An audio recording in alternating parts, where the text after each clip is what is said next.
Sakamura y Hara trabajaron juntos una temporada, el cerealista estadounidense Sachs, falta aquí, me parece Sears, pero bueno, quizás esto lo publicó después. Bien, lo traigo aquí, estas dos páginas, que son unas páginas de una apariencia completamente modesta.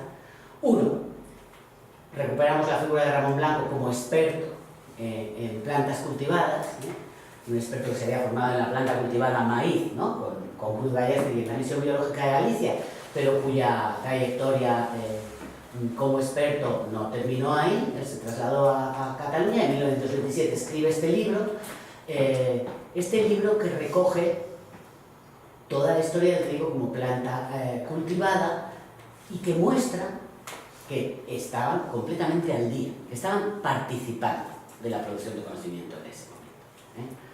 Y entonces esto un poco para que, a ver si podemos situarnos y estudiar la situación del conocimiento científico y tecnológico en España en cada momento, sin los prejuicios a los que nos ha sometido el debate de la historia económica en España sobre si atraso sí, atraso no, quién es el culpable del atraso, si son condiciones endógenas, si son condiciones exógenas, y ese debate que sigue alimentando a la comunidad de historia económica, ¿no? Sobre si los catalanes tienen razón o tienen razón Tortella, o tienen, pues que no nos invada para comprender las cosas de otros sitios. Es una comunidad que algunos seguramente participáis de ella, no es completamente la nuestra. La historia económica, para mí, es una inspiración enorme.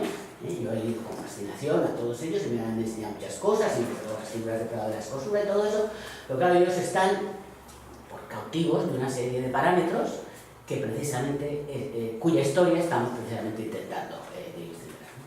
Entonces, bueno, estas dos páginas del libro de Ramón Blanco son el de 1927, reflejo fiel de que él estaba completamente al día de cuál era la situación del conocimiento sobre el trigo en ese momento, ¿no? Como planta cultivada o como planta solo, o sea, desde el punto de vista de la botánica, desde el punto de vista de la agronomía. Entonces, bueno, se conocían los cromosomas del trigo. Quiero decir que el trigo se miraba desde fuera y se miraba desde dentro. Se podía, digamos, estrujar, batir, disolver en disolventes orgánicos para ver en el centro del núcleo de sus células qué había. Y había estos horribles cromosomas. La tecnología de ese momento para ver cromosomas era pésima, y Sears estaba muy orgulloso de estos horribles cromosomas. Los cromosomas se vieron muchísimo mejor después con técnicas mejores, pero como esta es una foto, digamos, icónica, pues se estudió el trigo como se estudiaban otros seres vivos. Se buscaba en el interior de sus células las razones para explicar por qué una planta cultivada se parecía a la semilla de otra planta que le había precedido. ¿Dónde estaban las razones para eso? Y entonces, como me confundo de... Bueno, y entonces tenemos aquí en 1973, lo damos el salto porque hay que explicar cosas que no sean un poco más distraídas, el primer simposio sobre triticale que se celebra en Winnipeg, en Canadá, donde hay un gran centro de investigación sobre el triticale. El triticale era un híbrido del trigo y el... No es el centeno, es... El centeno es rye, ¿cómo es? No, el otro. Cebada. La cebada, gracias. Entre el trigo y la cebada.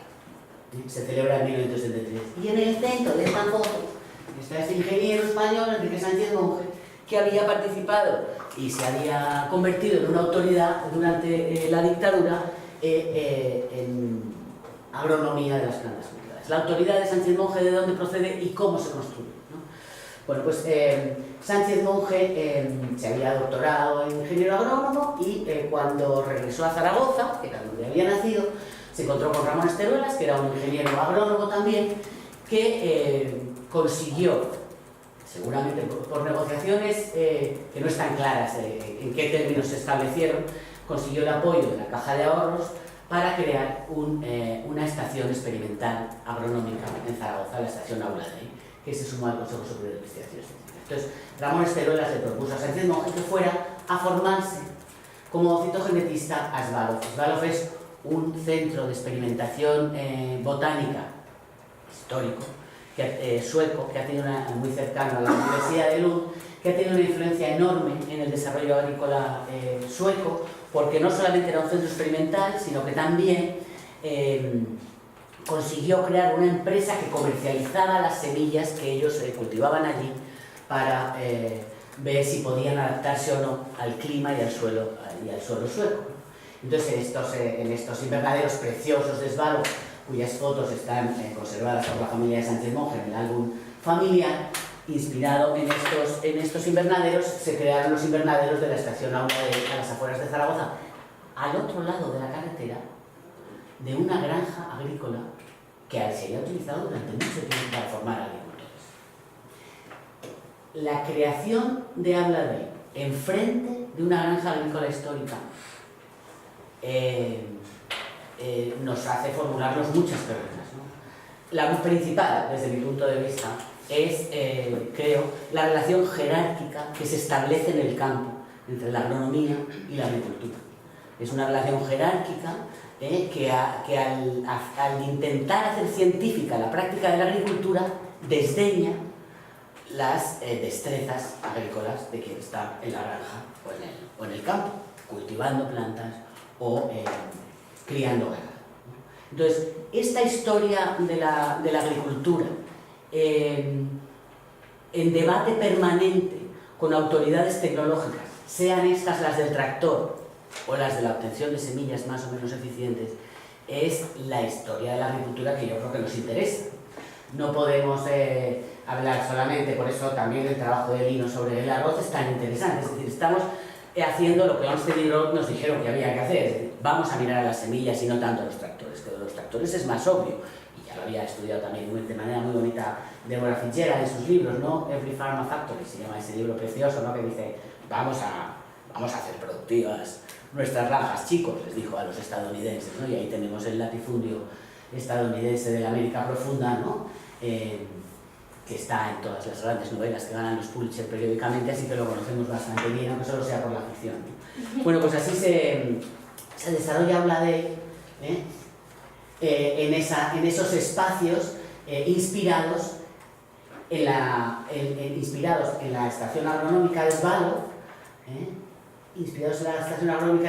y digamos, sin integrar en ellos la granja agrícola de Zaragoza, que estaba literalmente, y sigue estando, al otro lado de la carretera. Se cruza la avenida Montañana, que es una carretera, digamos, ya casi nacional, y al otro frente está la granja. Ahí se crean los invernaderos con sus etiquetas, crecen las espigas, se clasifican, Sánchez Monge monta un laboratorio para hacer todo esto, ¿no? ¿Pero qué tenemos? Pero si teníamos muchas cosas, o sea que la estación Aula Day no viene de la nada, ¿no?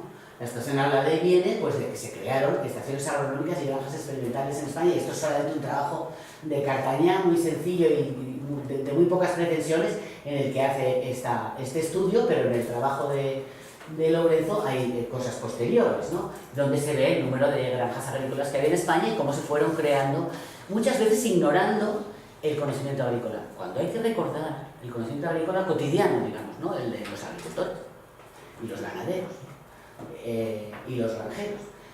Hay que recordar, me gusta hacerlo porque creo que se aprende mucha historia de la biología con esto, que los principales informantes de Darwin fueron los criadores de animales y los cultivadores de plantas, que le escribían cartas a él para contarle cómo las sucesivas mejoras, la sucesiva selección a la que habían sometido a sus ovejas, separaban las de leche de las de lana, las de queso de las de leche de beber, les había enseñado cómo hacer eso, y entonces Darwin hizo la lectura desde el punto de vista de la teoría de la selección, diciendo, bueno, la selección artificial humana, la cría selectiva de animales y plantas, es un proceso de la evolución acelerado por la mano humana, y lo voy a utilizar para explicar mi teoría, que es una teoría que se explica gracias al trabajo de los agricultores, ganaderos, criadores de plantas y animales, sean estos en jardines o en grandes espacios, ¿no?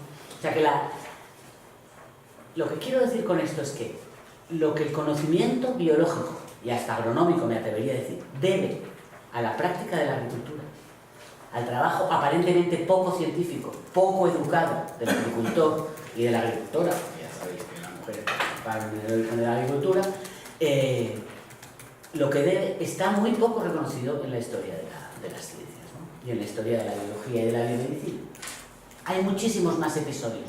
Pero este es solo uno, y me parece que cuando se hace historia del conocimiento biológico, yo no hago historia de la agricultura, con todos mis respetos, aceptaré vuestros argumentos porque a eso he venido, no tenemos en cuenta que la agricultura y la ganadería han sido fuente de conocimiento mucho más que espacio de aplicación de él, en mucha mayor medida.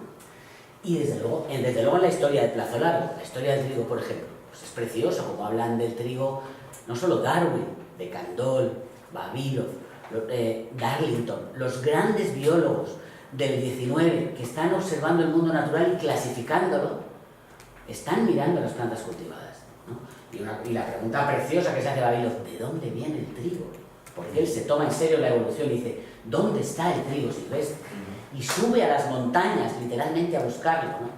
Y se lo encuentra en las cumbres que hay entre Rusia y Pakistán, en esos sitios maravillosos a los que nunca viajamos, porque está muy lejos, porque vale muy caro, son sitios fascinantes, donde está el origen de mucho del mundo que conocemos hoy. Ahí se fue Vavilov a encontrar la planta silvestre del trigo. Pero bueno, con arreglo a sus criterios, pues se creó Auladey, que en muy buena parte el primer proyecto de Auladey es un proyecto típicamente franquista, pero al que se suman, ya digo, las prácticas que vienen de otro sitio. Entonces, no es ni Lysenko ni anti-Lysenko. Se instala la práctica de estudiar los cromosomas de las plantas cultivadas, una práctica corriente. No tengo aquí una foto muy bonita del laboratorio donde están estudiando los cromosomas, hasta el punto en que se traslada allí uno de los que luego sería el gran citólogo humano, que fue Yoe-Hin Chio, que era un polinesio que había acabado en Svalbard, y por eso, esta foto que no voy a volver, aunque esto que parezca un poco caótico, es este joven polinesio que está junto a Sánchez Monge, el que se hicieron la foto en 1948 y que luego en 1956 describió el número nuevo de cromosomas humanos, y acabó, sí. Esto era una tentación muy grande no hablar de esto ya que estaba aquí, perdona. Muchas gracias. Entonces, pero ¿qué pasa? Que mientras tanto, o sea, mientras estos estaban intentando hacer citogenética, la agricultura, Manuel Gadea, que era un ingeniero agrónomo con autoridad en el espacio de los ingenieros agrónomos de ese tiempo, estaba escribiendo libros sobre los trigos y estaba cultivando un grano de trigo que era el Aragón 03, que se cultivó durante mucho tiempo en muchas fincas españolas. Él, a través de los congresos de agronomía, fue distribuyendo la semilla, intentando que se cultivara en distintos espacios, y este es uno de mis proyectos pendientes, así que... Y lo hizo seleccionando, no miró los cromosomas, ni nada, ni le hizo falta, ¿no? Él estaba seleccionando a simple vista, como hacían los hibridólogos y como hacían los agricultores en el origen de los estudios sobre la herencia biológica y sobre la práctica agrícola selectiva, ¿no? Que fue coger el catalán de monte, que era aquel de allí, y cultivarlo de manera selectiva hasta que lo inscribió como 03, porque inscribió varios y fue el 03 el que le produjo más beneficios. El de Gadea distribuyó las regiones españolas por áreas y fue en estas 5 villas, aquí, donde estaba la estación de Gea de los Caballeros, de la que, bueno, hay algunas cosas, pero muy poco escrito. Si conocéis algo, por favor, decídmelo o escribidlo para que yo pueda leerlo. En esa zona fue donde él lo seleccionó y de donde el Aragón 03 creció y donde se está volviendo a cultivar, después de que ya sabéis que también la Revolución Verde está en cuestión, se está volviendo a cultivar en Aragón, y hay algunas panaderías en Zaragoza donde venden el pan que se hace con el Aragón 03. Bueno, lo voy a dejar aquí. Muchísimas gracias y espero que podamos hablar un poco de todo esto.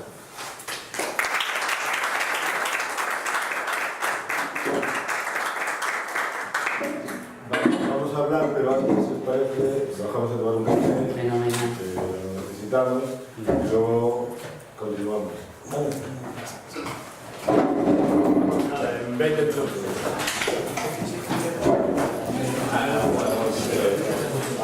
Son los 5:15 aproximadamente. Está un poquillo ahí para que se... Un poco de ventilación.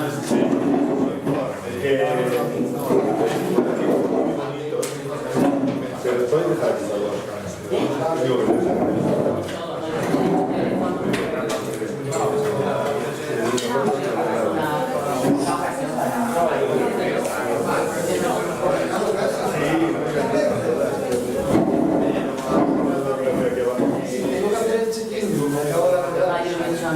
pero computado ya